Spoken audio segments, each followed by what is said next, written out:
வெட்டி வேறு வாசனைய தொட்டு தொட்டு பாரு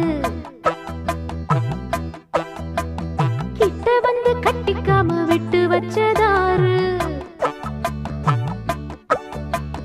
அர்த்த ஜாம நேரத்திலே பூஜைகளை ஏற்று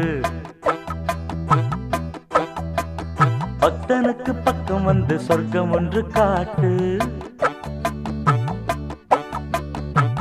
நூலாடையை போட்டு மூடினேன் பாலாடையை